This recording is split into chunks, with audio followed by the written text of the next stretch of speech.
le début de cette guerre entre l'Iran et Israël, il y a un nouvel ordre mondial, notamment régional. L'Algérie telle qu'elle est dirigée aujourd'hui, est-ce qu'elle a sa place ou toute sa place dans cet nouvel ordre mondial et régional? Malheureusement non.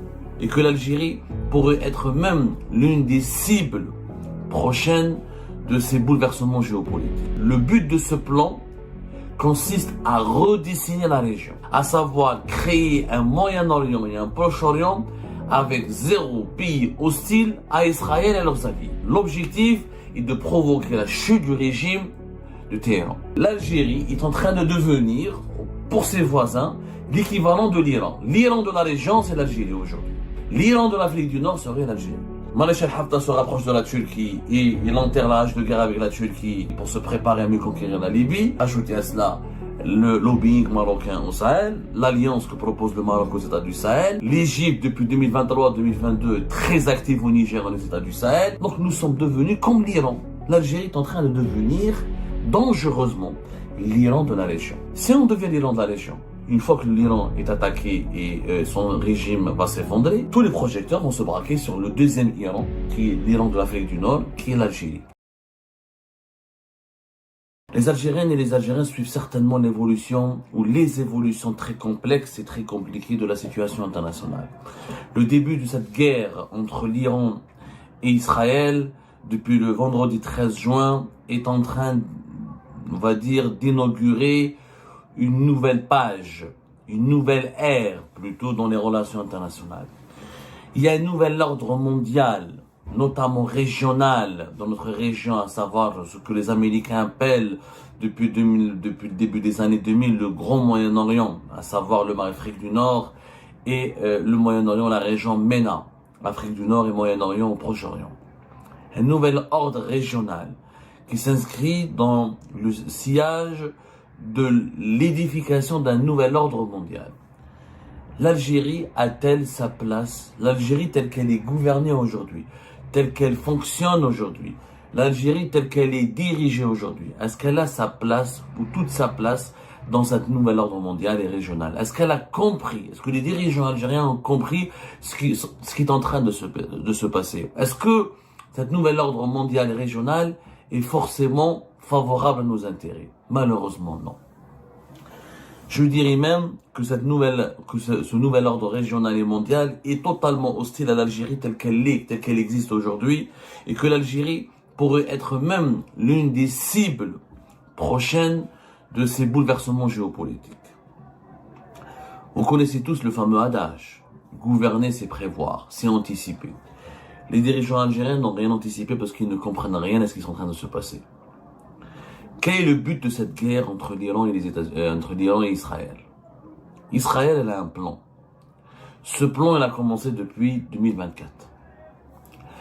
Le plan consiste à quoi? Décapiter le Hamas, décapiter le Hezbollah, ensuite décapiter l'Iran. Il y a un processus qui a été lancé par Israël et ses alliés, à savoir les États-Unis d'Amérique, mais aussi les États de la région. L'Égypte, la Jordanie, les Émirats, l'Arabie Saoudite et même le petit Qatar qui nous fait croire qu'il est anti-israélien, qu'il est hostile à Israël. Et finalement, il joue un rôle beaucoup plus diabolique puisque il se fait passer pour un pays hostile au sionisme et à l'impérialisme occidental alors qu'il est l'une de ses bases arrières. Et il a un rôle beaucoup plus machiavélique et diabolique puisqu'il est censé juste jouer le rôle de médiateur entre les Américains et les Israéliens et leurs ennemis, les Israéliens, les Américains et leurs alliés, et leurs ennemis. Le Qatar n'est qu'un carrefour, n'est qu'une plateforme de médiation. Le but de ce plan consiste à redessiner la région, à savoir créer un Moyen-Orient et un Proche-Orient avec zéro pays hostile à Israël et leurs alliés. Le seul pays qui est hostile, qui est dangereux pour eux, c'est l'Iran et ses ambitions et sa volonté de se doter de la bombe nucléaire. Après le Hamas et le Hezbollah, la dernière étape consiste parce que le Hamas a été laminé, il subsiste, il garde quelques otages, c'est bien sympathique, mais il a été laminé, ne constituant en aucun cas une menace. Le Hezbollah, il a été aussi laminé, décapité, il ne constitue pratiquement plus aucune menace. Il reste les Houthis au Yémen, ça ils vont s'en occuper. Leur pouvoir de nuisance reste très limité, je pense qu'ils vont, les Américains, les Israéliens et leurs alliés dans la région vont s'en occuper en dernière étape. Il reste l'Iran. L'objectif est de provoquer la chute du régime de Téhéran. C'est ça l'objectif. L'objectif n'est pas d'empêcher l'Iran d'avoir la bombe atomique, et de provoquer l'effondrement du régime. En déclenchant une guerre atroce, en éliminant, d'ailleurs, regardez, les attaques israéliennes, elles visent à éliminer tous les chefs du régime. Et elles visent à provoquer au sein du pays une sorte de rébellion, une sorte de contestation pour pousser la population à dire on en a marre de la guerre, on en a marre d'être le seul pays qui résiste à Israël et aux États-Unis au détriment de notre vie, de notre bien-être, de notre sécurité, de notre stabilité. L'objectif, il est clair, neutraliser l'Iran. Les dirigeants algériens ils ont tort de le penser, que ces événements ne concernent que le Moyen-Orient et le Proche-Orient. Il y aura une continuité après ce plan. La continuité que ce qui se passe à Téhéran, à Tel Aviv, va avoir un impact direct et va permettre aussi de construire un nouvel ordre régional qui va s'étendre jusqu'au Maghreb, jusqu'à l'Afrique du Nord, avec ces régions environnantes qui sont le Sahel. Il y a eu quelques événements qui se sont déroulés ces derniers temps et qui n'ont pas été relevés par les médias algériens, ni commentés par les autorités algériennes, ou qui ont été dissimulés. On va dire que les dirigeants algériens, les actuels dirigeants algériens, ont fait semblant d'ignorer ces événements-là. Israël a des alliés. Les alliés d'Israël, il y a des alliés qui sont déclarés et des alliés qui sont discrets. Les alliés déclarés d'Israël sont naturellement les États-Unis d'Amérique et les pays occidentaux. Les alliés déclarés d'Israël, c'est les Émirats arabes unis, par exemple, le Bahreïn, etc. Les alliés discrets d'Israël sont l'Égypte et la Jordanie. L'Égypte et la Jordanie se réjouissent de ce qui se passe en Iran. L'Arabie Saoudite est un allié discret. L'Arabie Saoudite, elle est tentée de normaliser ses relations avec Israël depuis 2023. L'effondrement du régime iranien va rassurer tous les pays de la région qui se sentent menacés par l'Iran. L'Arabie Saoudite, les Émirats, le Koweït, Bahreïn, y compris l'Égypte, y compris la Jordanie, une partie de l'Irak qui voit en Iran une puissance régionale qui va avoir une expansion, qui va imposer son influence sur les pays des voisins, qui va imposer une certaine emprise et qui va s'ingérer dans les affaires des pays voisins, et qui veut reconstituer l'empire perse. Les régions, les monarchies du Golfe jusqu'à l'Égypte ou la Jordanie ont peur de cette influence, de cette volonté iranienne de reconstituer l'empire perse. Donc l'effondrement de Téhéran, du régime de Téhéran, est une demande, une revendication, est un souhait, est un projet auquel adhèrent tous les pays de la région. Il faut savoir qu'Israël a des alliances avec tous ces pays-là. Aujourd'hui, quand les peuples, le simple mortel, pensent qu'Israël est un acteur isolé, totalement isolé, et qu'il n'y a que des ennemis dans sa région, c'est complètement fou. La politique, le plan israélien a gagné l'adhésion de tous les États de la région. En Afrique du Nord, avec l'Égypte, Israël a des alliés à travers les Émirats arabes unis et le Maroc, avec lequel elle a normalisé ses relations, avec lequel elle a un partenariat militaire très poussé. En Afrique du Nord, il s'est passé quelques événements très importants. Le 4 avril 2025, le fils du maréchal Haftar, à la surprise générale, il a été accueilli, on lui a déroulé le tapis rouge à Ankara en Turquie. Le fils du maréchal Haftar, il arrive en Turquie. Alors que la Turquie a toujours soutenu le groupe de Tripoli et qu'elle avait intervenu militairement entre 2020 et 2021 pour empêcher le maréchal Haftar de s'emparer de Tripoli. Elle avait intervenu militairement pour repousser les attaques de l'armée de maréchal Haftar.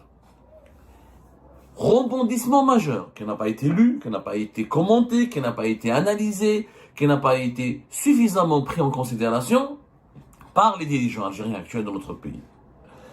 4 avril, fils du maréchal Haftar, Saddam Haftar, qui est le bras droit et qui est présenté comme le successeur potentiel de maréchal Haftar, qui est âgé aujourd'hui de plus de 81 ans, arrive à Ankara, il signe des partenariats militaires, des accords de coopération économique, des accords de coopération militaire, des acquisitions d'armes, etc. C'est tout simplement inédit. Pourquoi? Parce que Ankara, la Turquie, Maréchal Haftar étaient des ennemis déclarés. Ils étaient dans des camps opposés.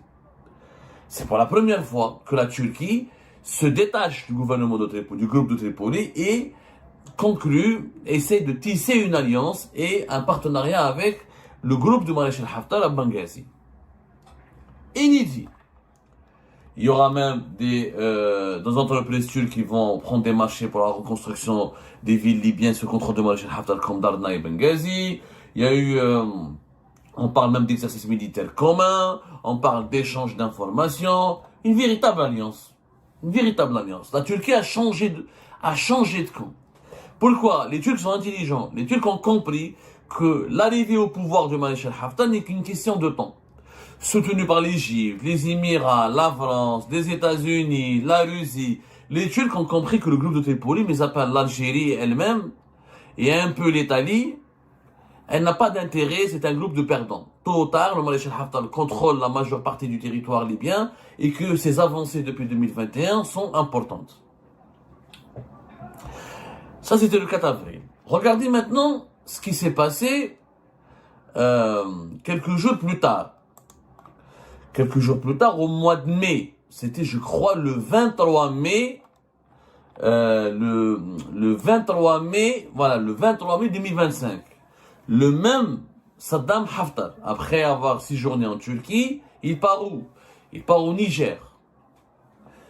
Il part au Niger, il est accueilli de façon extrêmement respectueuse et solennelle.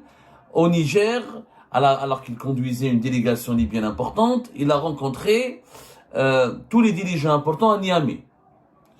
Et à Niamey, on a parlé d'une haute délégation de l'état-major de l'armée du maréchal Haftar pour inaugurer une nouvelle ère dans le renforcement des liens entre Niamey et Benghazi, des projets, des accords en matière de sécurité et de lutte contre le terrorisme, des actions militaires communes.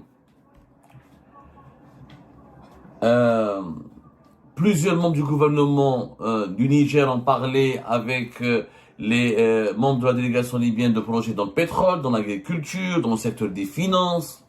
Une véritable alliance entre Niamey et le maréchal Haftar. La Turquie qui est soi-disant l'ami de l'Algérie. Hein. La Turquie est soi-disant un partenaire fiable de l'Algérie.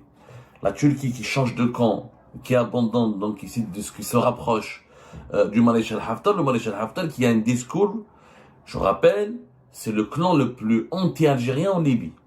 L'Algérie a toujours soutenu le groupe de Tripoli. Elle n'a jamais voulu, n'a jamais accepté, ou n'a jamais voulu tolérer la montée en puissance du maréchal Haftar, qui est soutenu par l'Égypte et les Émirats arabes unis, a un discours anti-algérien, un positionnement anti-algérien. Ils voient en Algérie un acteur de déstabilisation et un adversaire plutôt qu'un bon voisin. On est le 23 mai, 4 avril, 23 mai. Notre date clé, sa date clé, c'est le 9 juin 2025.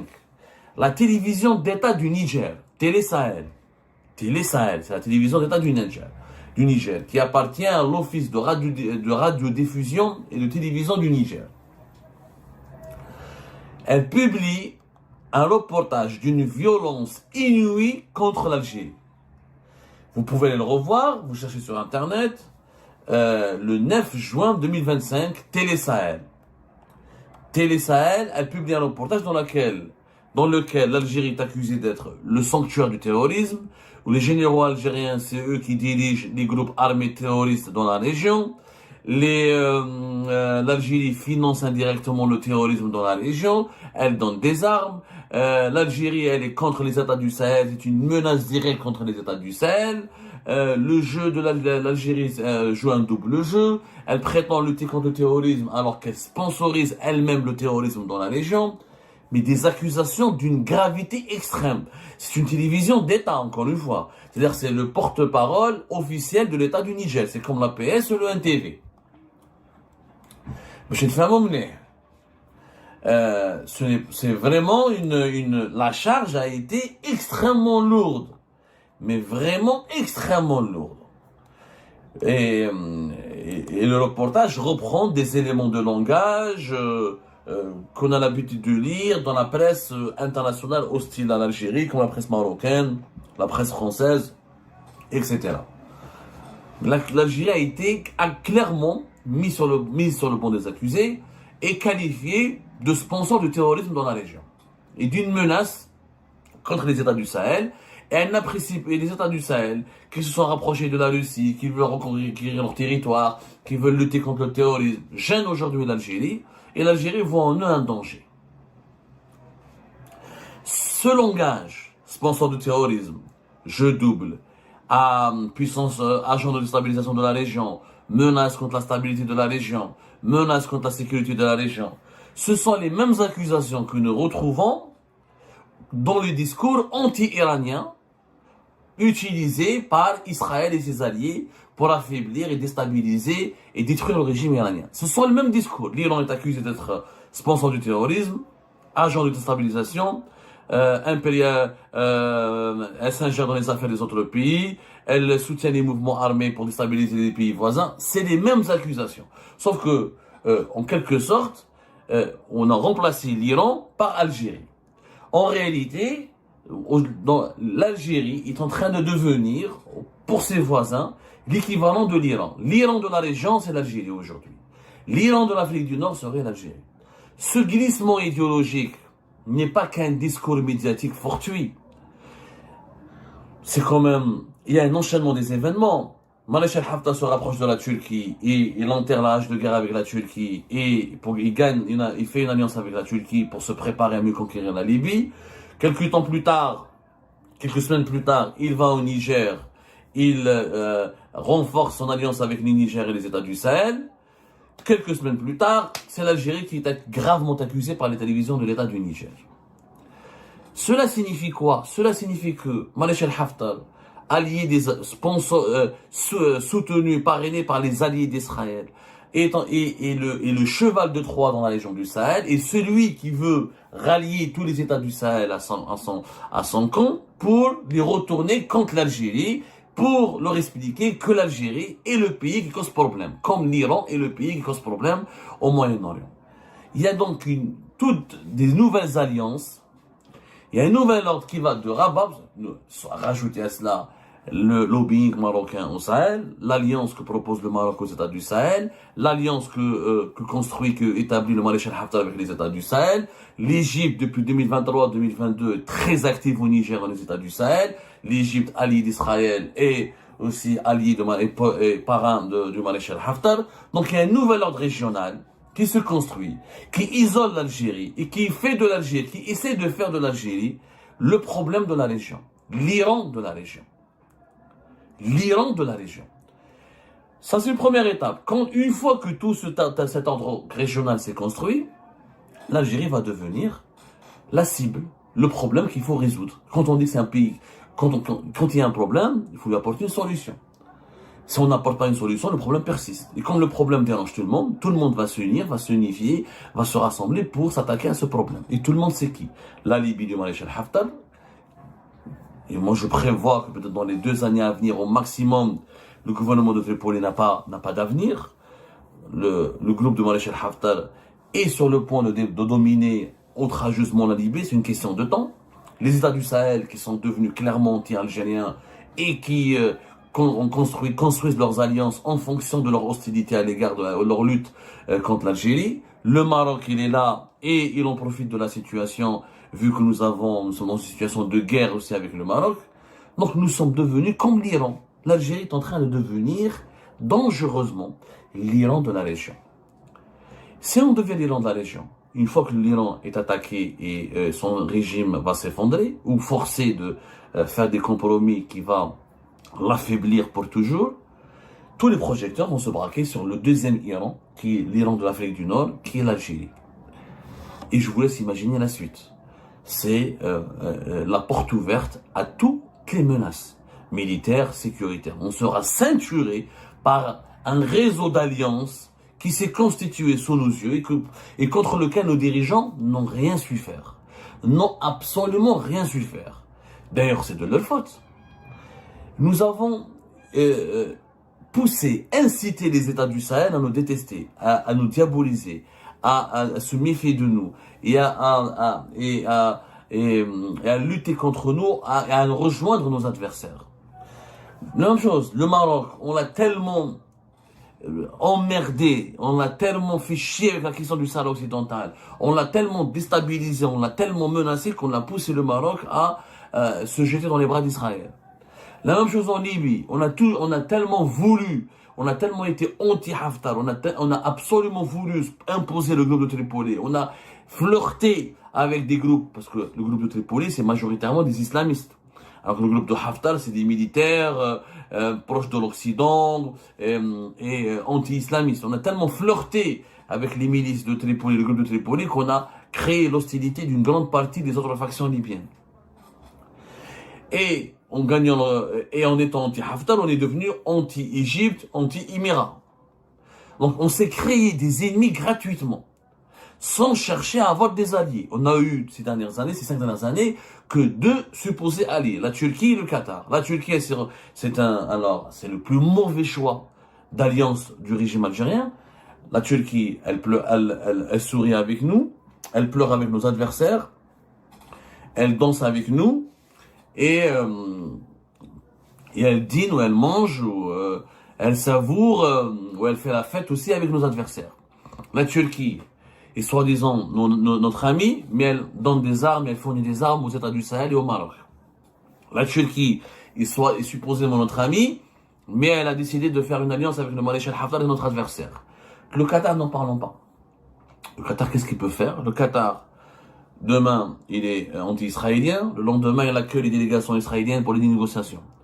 Demain, il est contre le discours de Donald Trump. Le lendemain, il offre un avion à Donald Trump. Il drague Donald Trump. Il drague l'Amérique parce que l'Amérique est son véritable protecteur. Nous n'avons plus d'alliance avec la Russie. La Russie qui nous a abandonnés clairement et qui est dans le camp des adversaires de l'Algérie, à savoir les Émirats, l'Égypte, le maréchal Haftar, les États du Sahel.